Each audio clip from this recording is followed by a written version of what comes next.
अस्सलामु अलैकुम वरहमतुल्लाहि वबरकातुहू। नहमदुहु व नुसल्ली अला रसूलिहिल करीम अम्मा बाद। बिस्मिल्लाहिर्रहमानिर्रहीम। अस्सलातु वस्सलामु अलैका या रसूलल्लाह, अस्सलातु वस्सलामु अलैका या हबीबल्लाह, अस्सलातु वस्सलामु अलैका या नबीअल्लाह व अला आलिका वस्हाबिका या नूरल्लाह। सबसे पहले मैं अल्लाह का शुक्र एहसान मानता हूँ कि आज मुझे अल्लाह के करम से सोशल मीडिया में आने का मौका मिला और अपने ख्यालात विचार को सबके सामने रजू करने का मौका दिया। अल्लाह रब्बुल आलमीन हमारी नीयत को कबूल करें। सबसे पहले कोई भी काम कर सके या न कर सके, सबसे पहले अपनी अच्छी नीयत होनी चाहिए। अल्लाह से दुआ करता हूँ अल्लाह रब्बुल आलमीन हमारी सबकी नीयतों को पाक और साफ़ रखें। मैं सूबेदार आर्मी से रिटायर्ड मेमन जाकिर हुसैन हाजी उस्मान भाई मलासावाला, मैं इंडियन आर्मी में 28 साल पूरी करके अल्लाह के करम से आपके सामने हाजिर हूँ। 28 साल पूरी करने के बाद मैं अपने वतन, अपने घर आके फिर मैंने समाज को देखा, समाज को पढ़ा, समाज की अच्छाइयाँ बुराइयाँ सब देखी और आज अल्लाह के करम से मैं अपनी जमात कुकड़िया तालुका मेमन जमात में सेक्रेटरी तरीके से खिदमत कर रहा हूँ। मैं हर जगह मैंने नौकरी की है, यहाँ तक कि मैंने कारगिल में भी मैं रहा हूँ, बटालिक में रहा हूँ, ग्लेशियर में रहा हूँ, हर जगह मैंने नौकरी की है। कोई भी खिदमत करना, चाहे समाज की हो, चाहे देश की हो, चाहे किसी भी माध्यम में सेवा करना आसान नहीं है। उसके लिए थोड़ी बहुत कुर्बानियाँ देनी पड़ती हैं और इसके लिए कुर्बानी अगर हम देंगे तो वो जाया नहीं जाती कभी, उसका अजर सवाब अल्लाह ज़रूर अता फरमाता है। अभी मैं ही देखूं, मैं खुद आर्मी में नौकरी करके आया, सर्विस की आर्मी की। आर्मी टफ़ नौकरी है, सबसे अहमियत वाली जवाबदारी मिलती है वहाँ। मैंने हर फील्ड में नौकरी की। आर्मी में भी कई महकमे होते हैं, कई डिपार्टमेंट होते हैं। मैं लड़ाकू में भी हूँ, मैं स्टोर कीपर भी रहा हूँ, चार्ज होल्डर भी रहा हूँ। मैंने हर जगह काम किया और अल्लाह करम से और मेरे माँ बाप की दुआ से मुझे हर जगह इज़्ज़त ही मिली है। मेरा ख्याल ये है कि हर मोमिन भाई को इसके लिए पहल करनी चाहिए। आर्मी में, नेवी में, एयरफोर्स में, पुलिस में अपना तरफ से ट्राई करना चाहिए। हमारे दिल में क्या है, यार मैं फिज़िकल फिट नहीं हूँ, मैं पढ़ा लिखा नहीं हूँ, मैं नहीं हो सकता। लेकिन ऐसा नहीं है, अगर आप मेहनत करेंगे इंशाअल्लाह अज़्ज़ व जल आपको उसमें कामयाबी ज़रूर मिलेगी। आपको सिर्फ एक बार आपको मुकम्मल तौर पर आपको मन को मजबूत करना है। अगर आपका मन मजबूत होगा तो आपको अल्लाह ज़रूर कामयाबी अता फरमाएगा। मैं भी तो एक कमज़ोर इंसान था आपकी तरह, मैं भी इतना कोई क्वालिफाइड काबिल नहीं था, लेकिन फिर भी मैंने मेहनत की। और फ़ौज में जाने के लिए क्या है, आर्मी नेवी एयरफोर्स में जाने के लिए सबसे पहले आपका फ़िज़िकल है और फिज़िकल में आपको सिर्फ यही करना है, सुबह में जल्दी उठना है। वैसे भी हम उठ जाते हैं फ़जर की नमाज़ के लिए। फ़जर की नमाज़ पढ़ो और अपनी तरफ से वॉकिंग चालो। वॉकिंग नहीं कर सकते हैं तो थोड़ा बहुत हल्का सा दौड़ लो अथवा हल्का सा जिम में जाओ और अपना फ़िज़िकल फ़िटनेस रखो। बाद में क्या है, आप 10वीं 11वीं 12वीं तो पढ़े हो और उसी के किताबों के अंदर से ही आपको क्वेश्चन पेपर आएगा, उसको सॉल्व करना है और आसानी तरीके से आप कामयाब हो जाओगे। और दूसरी बात आपको ख़ास कहना ये चाहता हूँ, मैंने समाज के अंदर आने के बाद, सेक्रेटरी बनने के बाद मैंने बहुत कुछ महसूस किया। कई केसेस ऐसे आए लड़का लड़कियों के, लड़का लड़कियाँ माँ बाप को, अगर लड़का अपने सास ससुर को माँ बाप मानेगा, लड़की अपने सास ससुर को माँ बाप मानेगी, कभी कोई मसला पैदा होगा ही नहीं। जो समाज के अंदर आज एक तलाक, जो सबसे ख़तरनाक शब्द है, जिसके शब्द को सुनकर आसमान भी कांप उठता है, फरिश्ते कांप उठते हैं, और लड़का हो चाहे लड़की हो, छोटी छोटी बातों पर तलाक शब्द पर आ जाते हैं। लेकिन ये कब? ये हमारी ईमान की कमज़ोरी है, हमारे इल्म की कमज़ोरी है। इल्म और ईमान दोनों ज़रूरी है सीखना। दुनियावी तालीम वो भी ज़रूरी है, इल्म की तालीम भी ज़रूरी है। अब लड़का पैदा हुआ तो हम सारे खुशियाँ मनाते हैं, लड़की पैदा हुई तो मायूस होकर बोलते हैं कि बेटी पैदा हुई है। क्यों भाई? आप भी तो किसी के बेटे हो, आपकी भी तो माँ थी, वो माँ किसी की बेटी भी थी, तो फिर ये क्यों? बेटा बेटी में फ़र्क क्यों?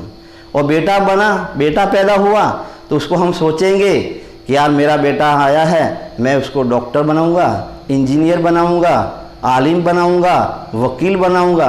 और बेटी तो बोला क्या पढ़ाना उसको तो घर में बैठ के काम ही तो करना है, वो किसी के घर जाके चार दीवारों में बैठ के काम ही तो करेगी। लेकिन ऐसा नहीं है मेरे भाइयों, मेरे मोमिन भाइयों, आप खुद समझो, माँ एक जन्नती दरवाज़ा है, माँ के पैर के तले जन्नत है, और माँ इल्म का दरवाज़ा है। अगर एक तरफ आप 100 टीचर को बिठा दो और एक तरफ सिर्फ एक माँ को बिठा दो, 100 टीचरों को भी कमज़ोर कर देगी एक माँ। लेकिन वो माँ कब कमज़ोर करेगी? जब अपने घर पे अपने माँ बाप ने उस बेटी को इल्म दिया होगा, दीनी तालीम दी होगी। Doctor, engineer, IPS, IAS, doctor, engineer, IPS सब कुछ बन सकती हैं। यहाँ तक कि आज के माहौल के अंदर एयरफोर्स के अंदर लेडीज़ पायलट हैं। पायलट है, सिर्फ पैसेंजर जहाज़ नहीं चला रही है, वो हवाई जहाज़ के अंदर जो लड़ाकू विमान हैं वो भी आज लड़कियां चला रही है। तो क्या उन्होंने अपने माँ बाप ने कुर्बानी नहीं दी होगी? तो आपको भी अपने समाज में भी लड़कियों को पढ़ाना चाहिए, वो भी काबिल बन सकती है, वो भी डॉक्टर, इंजीनियर, आईपीएस, आईएएस बन सकती है, उसको पढ़ाओ। जब बेटी पढ़ी होगी तभी तो अगले जाकर कहते हैं ना, बेटी हमारी अगले घर की रोशनदान है। रोशनदान किसको कहते हैं? घर के चिराग को किसको कहते हैं? घर का चिराग बेटी से होता है। वो किसी की बहू बन के जाएगी, वो कभी माँ बनेगी, कभी वो सास बनेगी। वो सास बनने के बाद वो घर का माहौल कब ठीक रहेगा? बच्चों को दीनी तालीम कब देगी? जब वो खुद जानती होगी, जब वो खुद पढ़ी लिखी होगी, उसके माँ बाप ने उसको कुछ तालीम दी होगी, तभी तो वो माँ बनेगी अच्छी, तभी तो वो अच्छी बहू बनेगी, तभी तो वो अच्छी सास बनेगी। तो बेटी को भी इल्म सिखाइए, दीन का माहौल सिखाइए, और उसकी तमन्ना है उसकी पढ़ने की तो उसको पढ़ाइए। मेरी तो यही ख्वाहिश है कि मेरी बेटी पढ़े, डॉक्टर बने, इंजीनियर बने, और ज़्यादा से ज़्यादा आईपीएस, आईएएस की एग्ज़ाम की तैयारी करके। और आज क्या है, आज कोई कठिन काम नहीं है, आज हर जगह लोन भी मिल रही है, गवर्नमेंट की तरफ से शिष्यवृत्ति मिल रही है। यहाँ तक कि आज अपने समाज के अंदर ऐसे ऐसे बड़े बुजुर्ग हैं जो कहते हैं, है कोई बेटी जो आईएएस बनना चाहे, है कोई बेटा जो आईपीएस बनना चाहे, है कोई बेटी जिसको हम तालीम दे के अच्छा डॉक्टर, इंजीनियर बनाएं, तो क्यों ना हम इसके लिए कोशिश करें। हम अपने लिए फ़ायदा उठाएं, साथ में अपनी बेटी के लिए फ़ायदा उठाएं, समाज में नाम होगा। अपनी बेटी किसी के घर जाएगी तो अपने माँ बाप का नाम रोशन करेगी। तो मेरी गुजारिश है कि बेटी को पढ़ाइए। आज मुझे खुशी हुई, हमारे ज़िले में मारवाड़, ये क्या बोलते हैं, भरवाड़, रवारी की लड़कियां 2 बीएसएफ में भर्ती होकर गईं। उस गांव के माहौल को देखो, कितनी खुशियां मना रहे थे कि जो 2 बेटी, सिर्फ बेटी है, दोनों बीएसएफ बॉर्डर सिक्योरिटी फोर्स में भर्ती होकर गई देश सेवा के लिए। अपना सब कुछ कुर्बान करके अपने माँ बाप को छोड़ा होगा उसको। अपने वालिदैन को छोड़कर गई, अपने गांव को छोड़कर गई, अपने रिश्तेदारों को छोड़कर गई, अपना सब कुछ जवानी कुर्बान करा। किसके लिए करके जा रही है वो? सिर्फ देश सेवा के लिए। तो उनको भी कितना खुशी मिला होगा।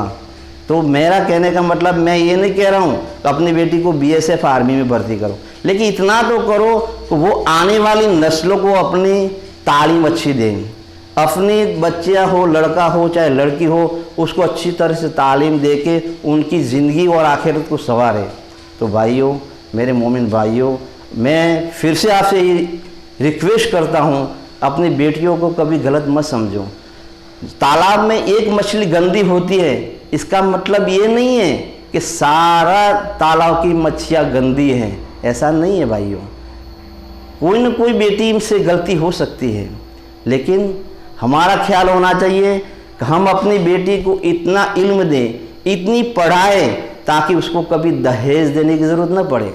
वो अपने पैरों पर खड़ा होकर अपने खाविन की, अपने परिवार की, अपने बच्चों की हेल्प कर सके, मदद कर सके, तभी तो समाज तरक्की कर सकेगा। बेटा बेटी हो चाहे मियाँ और बीवी हो, दोनों मिलकर कमाएंगे तो इंशाअल्लाह अज़्ज़वजल समाज तरक्की करेगा। और बेटी इतनी काबिल बन जाएगी, वो दहेज लेगी नहीं, लेकिन किसी को मदद करने वाली बन जाएगी। तो हमारा लक्ष्य यही होना चाहिए, हमारा नियत यही होना चाहिए कि हमारी बेटी कल किसी के घर जाके वो इतनी काबिल बन जाए वो किसी की हेल्प कर सके, न कि ससुराल वालों की तरफ देखे में। और लड़कों को खासकर इतना होना चाहिए, अपने बाजुओं पर, अपने दम पर भरोसा होना चाहिए कि मैं भी इतना पढ़ लिख कर बनूंगा, इतना कमाऊंगा कि मैं आने वाली मेरी बीवी से, माँ बाप से कभी दहेज की इल्तिजा नहीं करूंगा। ना उम्मीद रखूंगा कि मेरे सास ससुर मेरे लिए दहेज लेके मेरी बीवी आए। तो भाइयों, मेरे मोमिन भाइयों, अल्लाह से डरो। दहेज लेना और देना दोनों पाप है, गुनाह है, गुनाह से बचो।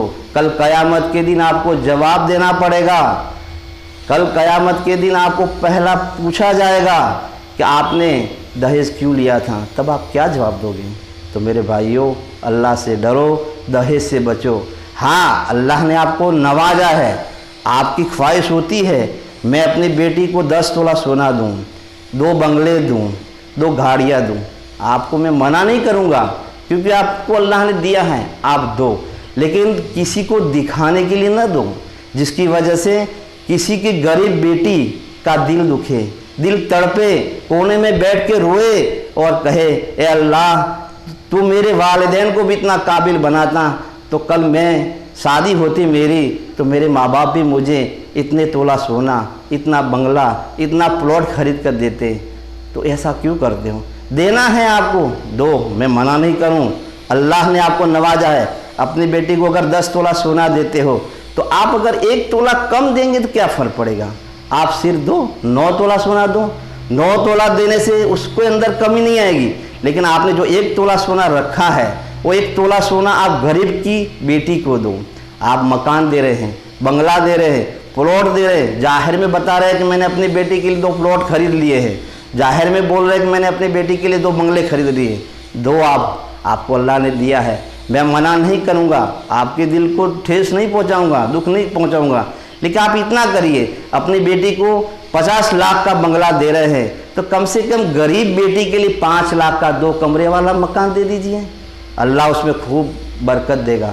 अल्लाह ने खुद फरमाया है कि आप खर्च करो मेरी राह में, मैं है इससे कई गुना ज़्यादा दूंगा। और देने वाला अल्लाह है, जो अल्लाह ने दिया है उसको आपको दे रहे हो ना, आप अपनी तरफ से तो नहीं दे रहे हो। अल्लाह ने रोजी दी, किसने दी? अल्लाह ने दी। आपकी रोजी में बरकत दी, किसने दी? अल्लाह ने दी।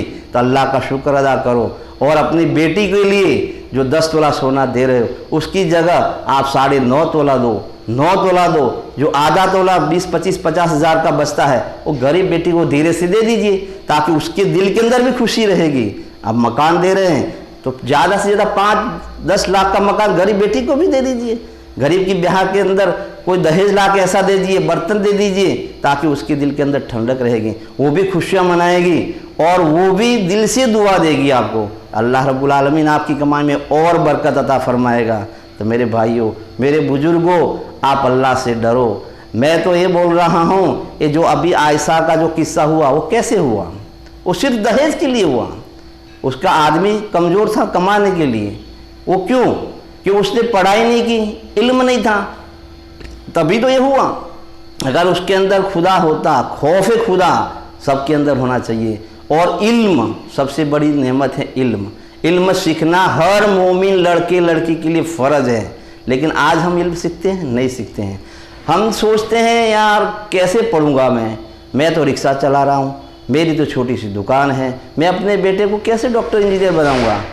लेकिन भाइयों, आप बना सकते हैं, डॉक्टर भी बना सकते हैं, आईपीएस बना सकते हैं, सब कुछ बना सकते हैं। आप अपना डॉक्यूमेंटेशन तैयार कीजिए। अब लाइन आई डॉक्यूमेंटेशन की। आप डॉक्यूमेंटेशन में देखेंगे तो आज हमारे मोमिन भाइयों के पास आधार कार्ड नहीं है। अगर आधार कार्ड है तो उसमें नाम में फ़र्क है, कहीं मोहम्मद लिखा हुआ है, कहीं हुसैन लिखा है, कहीं भाई लिखा है। नाम के स्पेलिंग के अंदर भी गलतियां हैं। कौन सुधारेगा? हमें सुधारना पड़ेगा। इलेक्शन कार्ड ले लीजिए, इलेक्शन कार्ड में भी नाम अलग, गांव का नाम अलग, आधार कार्ड में नाम अलग है, राशन कार्ड कहीं का बोल रहा है। तो कैसे हमें मिलेगा? हमें फ़ायदा गवर्नमेंट का कैसे मिलेगा? गवर्नमेंट का फ़ायदा लेने के लिए हमें सारे डॉक्यूमेंट एक करने पड़ेंगे। राशन कार्ड, आधार कार्ड और इलेक्शन कार्ड, तीनों के नाम एक होना चाहिए। और अगर तीनों के नाम एक कर दिए तो हम जब बच्चे थे, पढ़ रहे थे स्कूल में, हमारे वालिदैन ने नाम कुछ और लिख दिया, वो फिर गलत हो गया। पासपोर्ट बनाने जाओ, हज के लिए जाना है, उम्रा के लिए जाना है, पासपोर्ट के लिए सारे डॉक्यूमेंट इकट्ठे करते हैं, तब फिर परेशानी। बोला कहा आपको एलसी लेके आओ, स्कूल का लास्ट लिविंग सर्टिफिकेट लेके आओ, तो लिविंग सर्टिफिकेट नाम कुछ और बोलेगा, आधार कार्ड में कुछ और बोलेगा। तो मेरे भाइयों, आपको मौका मिला है, आप अच्छी तरह से कोई जानकार व्यक्ति है। और आजकल तो सोशल मीडिया हो गया है, अल्लाह का शुक्र मानो, आजकल सोशल मीडिया का क्रेज़ है, डिजिटल इंडिया बना दिया। घर बैठे आप ऑनलाइन सब कुछ कर सकते हैं। जन सेवा केंद्र बना दिए, आप जाइए वहाँ अपने डॉक्यूमेंट को सुधारिए, एजुकेशन ब्रांच में जाइए, वहाँ जाके अपने नाम का, स्पेलिंग का जो भी कुछ फ़र्क है लिविंग सर्टिफिकेट में सुधारिए। और आज सब कुछ नियम आसान है, लेकिन करे कौन? कौन करता है? कोई नहीं करता। चलो मैं तो रिक्शा चला रहा हूँ, मेरा बेटा भी कल रिक्शा चलाएगा। मेरी छोटी दुकान है, मैं बूढ़ा हो जाऊंगा, ये दुकान कौन चलाएगा? मेरा बेटा चलाएगा। अरे ये सोच से आप बाहर निकलो। हम क्या हैं? जैसे कुएं के अंदर मेंढक होता है ना, वो मेंढक की तरह हम घूम रहे हैं। देखते हैं कि दुनिया इतनी है, दुनिया इतनी नहीं है, दुनिया बहुत बड़ी है, दुनिया चांद सितारों पर पहुंच गई। लेकिन आज हमारा मेमन समाज, मुस्लिम समाज एक कुएं के मेंढक की तरह है। कुएं के मेंढक हो, आप कुएं से बाहर निकलो, बाहर की दुनिया देखो, तभी तो आपको पता चलेगा दुनिया कहाँ से कहाँ पहुँच गई। आज हमारे अंदर कमजोरी क्या है? सिर्फ इल्म की, एजुकेशन की, दीन की नहीं है। अभी रात को 12-2 बजे तक हम बैठे रहेंगे, कहाँ? पान के गल्ले पर जाके बैठ जाएंगे, टाइम पास करेंगे। अरे भाई, रात को 12-2 बजे तक बैठने की क्या ज़रूरत है? आप घर जल्दी जाइए, इशा की नमाज़ पढ़िए, थोड़ा बहुत घर परिवार से बातचीत करिए और सो जाइए। सवेरे इंशाअल्लाह आपकी आँख जल्दी खुलेगी, आप फजर की नमाज़ पढ़ेंगे, फजर की नमाज़ पढ़ के आप अपनी रोज़ी के लिए निकल जाइए, सब काम अल्लाह आसान करेगा। लेकिन हम 10 बजे उठने वाले साहबजादे की तरह उठते हैं, तो कहाँ से अल्लाह हमारी तरफ देखेगा? कहाँ हमारी परेशानियाँ दूर होगी? नहीं होगी। शैतान आएगा घर में। शैतान की वजह से आज हमारे दिलों के अंदर शैतानियत आ गई है। आज हम हराम की कमाई खाने के लग गए हैं। अरे भाइयों, मेहनत करो। मेहनत के लिए अल्लाह ने दरवाजे खोल दिए हैं, रहमत के दरवाजे हैं। अल्लाह ने इतना इल्म दिया है, आज आलिम भी है, कारी भी है, हमारे समाज में कुरान हाफिज भी हैं, इंजीनियर भी बने हैं। वो ऐसे नहीं बने हैं, उन्होंने अपने समय को बलिदान दिया होगा, अपने शरीर को, अपने जिस्म को थोड़ा बहुत कष्ट दिया होगा, अपने वालिदैन ने थोड़ा बहुत तकलीफ़ सहन की होगी, तभी तो उनका बेटा डॉक्टर बना होगा। अपने वालिदैन ने थोड़ी बहुत तकलीफ़ ली होगी, तभी तो उनका बेटा इंजीनियर बना होगा। तो आप भी थोड़ी तकलीफ लेकर अपने बेटों की ज़िंदगी आबाद कर दीजिए। क्यों उनको आवारा लड़कों के साथ बैठाते हैं? जैसी सोबत वैसी असर आएगी। अगर अच्छे आदमी के साथ बैठोगे, अच्छे आदमी से ताल्लुक़ अच्छे होंगे तो आप अच्छे बनोगे। बुरे के साथ बैठोगे तो बुरे के साथ बुरे ही सुलूक होगा। सोबत ऐसी असर होती है। तो मेरे भाइयों, अपने अखलाक को सही करो, अपनी सोच को बदलो, और सोच बदलोगे तभी तो तुम खुद बदलोगे, तुम खुद बदलोगे तभी तो समाज बदलेगा। जब मैं ही अगर अपनी सोच नहीं बदलूंगा तो मैं समाज की कैसे सेवा कर सकता हूँ? कैसे समाज की सोच बदल सकता हूँ? तो पहले सबसे पहले मेरा फ़र्ज़ है मैं अपने घरवार से चलूँ, मैं अपने घर का परिवार से चलूँ, खुद को ठीक करूँ, खुद के परिवार को ठीक करूँ, खुद की औलाद को ठीक करूँ, फिर मैं समाज को ठीक करूँगा। तो अपने आप समाज ठीक हो जाएगा, अपने आप समाज इल्म के रास्ते पर चलेगा, अल्लाह का खौफ होगा, नमाज का पाबंद होगा, कलाम पाक की तिलावत करने वाला बन जाएंगे हम। सब कुछ आसान है, लेकिन थोड़ा बहुत तकलीफ़ लेकर आपको करना पड़ेगा। तो मेरे भाइयों, अपने बेटियों को पढ़ाओ, खास करके बेटियों को पढ़ाओ, क्योंकि वो किसी घर का रोशनदान बनने वाली है। बेटी का बारे में आप सोचो, ऐसा नहीं है कि बेटी गलत है, बेटी गलत नहीं है, लड़का गलत हो सकता है, कल को बेटी ही वालिदैन की खिदमत करेगी, कल बेटा होगा, 4 बेटे होंगे, लेकिन हमने देखा है, समाज में देखा है, 4-4 बेटे होते हुए माँ बाप अपने बेटी के घर पर जाके बैठते हैं। बेटी ही एक ऐसा है जो माँ बाप के ऊपर दिल रखती है। तो अपनी बेटी को पढ़ाओ, अपनी बेटी के लिए दरवाजे खोलो। आज क्या है, सोना, आज ऐसा है कि अगर बेटी गलती से एक्टिवा लेकर बाजार चली गई तो 4 आदमी खड़े हो जाएंगे, कहेंगे अरे फला की बेटी, खला की बेटी एक्टिवा चला रही है, अरे गाड़ी चला ली तो जैसे का आसमान ज़मीन पर पड़ गया। ऐसा नहीं है भाइयों, बेटी को थोड़ा काबिल बनाओ, तभी तो वो आगे बढ़ेगी। और बेटी नौकरी कर रही है, किसी की बेटी अगर नौकरी करती है तब भी जलन, उसकी शादी नहीं होती है। ये भी मैंने देखा, कई डॉक्टर ऐसे बैठी हैं, जवान बेटियां हैं जो टीचर बन के बैठी है, वो सिर्फ न सिर्फ वो उसकी गलती एक है, वो टीचर बनी है। उस बेटी की गलती एक ही है, वो डॉक्टर बनी है, इसलिए उसकी शादी नहीं हो रही थी। पहले खुद के अंदर झांको, तुम कितने काबिल हो। वो बेटी होकर भी एक डॉक्टर बनी है, वो बेटी होकर भी एक टीचर बनी है, लेकिन उसकी शादी की बारी आती है तो लड़के वाले बोलते हैं नहीं वो डॉक्टर है, हम तो शादी नहीं करेंगे, वो डॉक्टर की डिग्री उसको छोड़नी पड़ेगी, टीचर है, टीचर की नौकरी उसको छोड़नी पड़ेगी, तब हम उसके साथ शादी करेंगे। अरे भाइयों, इस सोच से निकलो। बेटी पढ़ी है, अरे आप बेटी को नौकरी कराओ न कराओ, लेकिन पढ़ाओगे तभी तो वो अपनी आने वाली नस्लों को आबाद करेगी। आप ऐसा क्यों नहीं सोचते हैं? वो बेटी पढ़ी हुई है, अच्छी पढ़ी लिखी होगी तो उससे अच्छी नस्लें पैदा होगी, नस्लें पैदा होगी तो उसको टीचर के लिए ज़रूरत नहीं पड़ेगी, कहीं कोचिंग क्लास के लिए ज़रूरत नहीं पड़ेगी, वो घर में ही उसको कोचिंग क्लास मिल जाएगा, वो घर में ही वो बेटी अपने बच्चों को कामयाब करेगी, वो बच्चों को डॉक्टर इंजीनियर बनाएगी, वो माहौल अच्छा रहेगा। वो कभी बेटी सास भी बनेगी, तभी भी कोई झगड़ा फसाद नहीं होगा, क्योंकि वो पढ़ी लिखी है, वो अच्छा बुरा सब समझती है, हर समय को मान देगी। तो मेरे भाइयों, मैं तो इतना ही रिक्वेस्ट करता हूँ आपको, इस समाज हमारा है, समाज में अच्छाइयाँ बुराइयाँ बहुत हैं, तो उसको निकालो। हम पहले सही हो जाएं, हम घर वालों को सही करें, फिर हम अपने समाज को अपने आप सही कर सकेंगे। तो मेरे से कोई गलती खता हो तो माफ़ करना। और मैं सबसे पहले इतना तो शुक्र अदा करता हूँ कि हमारे मकसूद भाई ने ये जो हिम्मत की है, ये मेमन खबर नाम का एक यू चैनल चलाया, बहुत अच्छा है। अल्लाह रब्बुल आलमीन को कामयाबी अता फरमाए, तरक्की अता फरमाए। और मैं सबसे गुजारिश करता हूँ, इस यूट्यूब को सबसे पहले सब्सक्राइब करिए, लाइक करिए और शेयर करिए। शेयर इतना करिए कि जो गांव देहातों में बैठे हैं लोग, वो भी इसको देखें, और जिसके बारे में नॉलेज नहीं है, इसके माध्यम से एक प्लेटफॉर्म है, ये एक सोशल मीडिया का प्लेटफॉर्म है और बहुत आसान और अच्छा प्लेटफॉर्म है।